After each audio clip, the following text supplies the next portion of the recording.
তো আপনার কাছে আমি জানতে চাই, আজকে প্রেস ব্রিফিং এর আগে আপনার সাথে একই ছবিতে অভিনয় করেছেন শাকিব খান।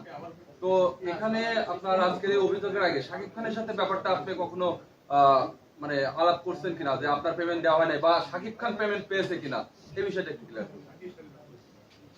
না, বিষয়টা হচ্ছে যে উনি আমার কলিগ, হ্যাঁ, হতে পারেন উনি মেগা স্টার, ওনাকে আমরা শ্রদ্ধা করি, উনি কাজের জায়গায় তুলনাহীন। আমি 2টা কাজ করে মানে অনেক ধারণা আমার পাল্টে গেছে ওনার সম্পর্কে। অত্যন্ত কুল একটা মানুষ, হ্যাঁ, দুনিয়া দেখেন না স্ক্যান্ডালে ছেয়ে যায়, ওনার কোনো হেলদোল নাই, উনি ঠান্ডা মাথায় ওনার কাজ করেই যায়।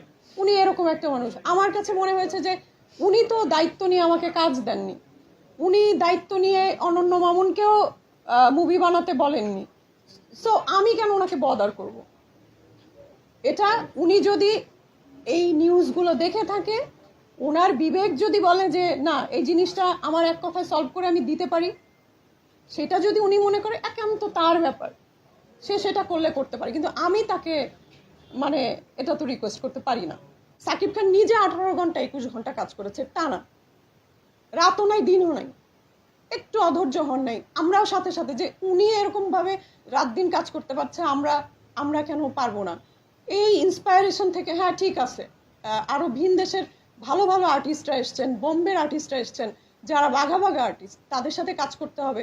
আমরা একেবারে খুবই মানে ডেডিকেটেড ছিলাম, কিন্তু ওই যে যখনই কাজ করতে যেতাম তখনই তার কি কারণে মন খারাপ, মেজাজ খারাপ? সবসময় তো এই জিনিসগুলা প্রফেশনাল জায়গায় নিয়ে এরকম করলে হবে না। সবসময় তো মোবাইলটা নিয়ে এরকম করে যখন শুটিং করছি তখন এরকম করলে তো হবে না। কনসেন্ট্রেশনটা তো আর্টিস্টের দিকে দিতে হবে, হ্যাঁ, সিনটা কেমনে উঠবে সেটার দিকে দিতে হবে, হ্যাঁ।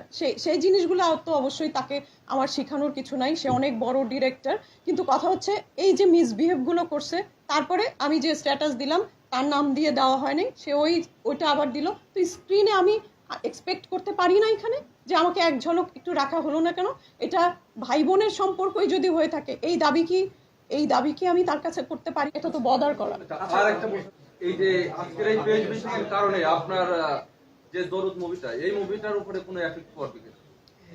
ওইটা আমি এই 2 দিন আমাদের যারা ইন্টারভিউ নিতে আমার বাসায় গেছে তাদেরকেও বলেছি, আসলে এটা মেগা স্টারের মুভি, এটা কিছুতেই কোনো এফেক্ট পড়বে না। বরং আরো সবাই ওখানে লিখছে, ভাবছে যে এটা মনে হয় আমাদের প্রচারণার একটা ধরন, হ্যাঁ। অনেকে ভাবছে যে এটা প্রচারণার ধরন, আসলে এটা তো প্রচারণার ধরন না, এটা একটা অন্যায়ের প্রতিবাদ। আমি শেষমেশ একটা কথা একটু বলতে চাই সবাইকে, ঠিক আছে? সবাইকে একটা জিনিস বলতে চাই, আমি শুরুতে ভাইয়া যেটা বলছিলেন যে পরিস্থিতি পরিবর্তন হয়ে গেছে, সংস্কারের আশায় কিন্তু এত যুদ্ধ, ছাত্ররাও যুদ্ধ করেছে কি সংস্কার করবে। তো এক একটা সেক্টর ধরে ধরে সংস্কার হওয়া উচিত।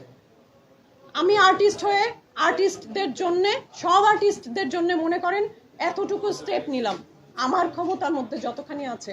আমি নিজে ভুক্তভোগী, আমার টাকা চাইলে তো ওই যে 15 তারিখ যেই নিয়ে আসতে পারতাম। আমি 2 জন জার্নালিস্ট নিয়ে যে আমি টাকা নিয়ে আসতাম, জার্নালিস্টদের সামনে কে কি করতো? আমাকে কিছুই করতো না।